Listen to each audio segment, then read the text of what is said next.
Là où il y a un vrai souci dans la réflexion de l'entreprise aujourd'hui, et vous, avec tous vos mots que vous avez utilisés, il y a quelque chose de commun. C'est que l'entreprise veut faire fi, tel qu'à un moment, ça a été dit par l'entreprise dans le passé, elle veut faire fi du temps de travail. Aujourd'hui, on veut créer... Alors, il y a des statuts dans l'entreprise, vous avez ceux qui sont en contrat d'heure et vous avez les cadres exécutifs autonomes. Parallèlement, quand on est cadre exécutif autonome, ça veut dire qu'on ne peut pas mesurer l'activité au jour le jour, mais que parallèlement à ça, doit être y associer la mesure de la charge de travail. Ce qui n'est pas toujours fait. Mais là où on veut, là où l'entreprise veut aller plus loin, c'est qu'on veut créer maintenant un nouveau statut qui sont les non-cadres exécutifs autonomes. Ben oui, si vous avez des personnes qui sont face aux clients, parce que ce qu'a dit Jean-Christophe, c'est exactement ça. À la boutique, que ce soit le Smart Store de Bastia ou n'importe quelle boutique, hein, il peut être store ou pas store.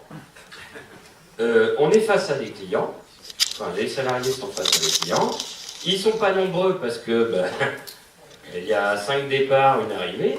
Pendant ce temps-là, la décroissance de l'activité, telle que l'avait prévu l'entreprise, elle ne s'est pas faite, au contraire.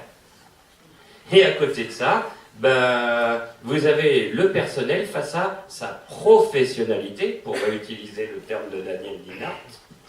Lui, il a la conscience professionnelle, le travailleur, qu'il soit fonctionnaire ou contractuel. Et là où il y a un souci,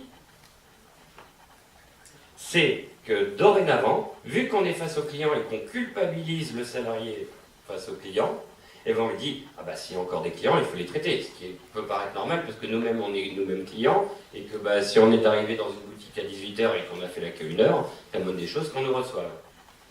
Mais si je prends cet exemple, c'est parce qu'on veut le décliner dans toutes les activités.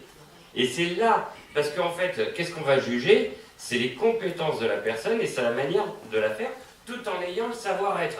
Parce que, je vais utiliser un terme un peu jeune, mais ça la fout mal de partir en premier du service si tous les autres sont en train de rester pour continuer à travailler. Vous voyez cette logique de collectif, parce que c'est inclusif, mais c'est excluant en même temps.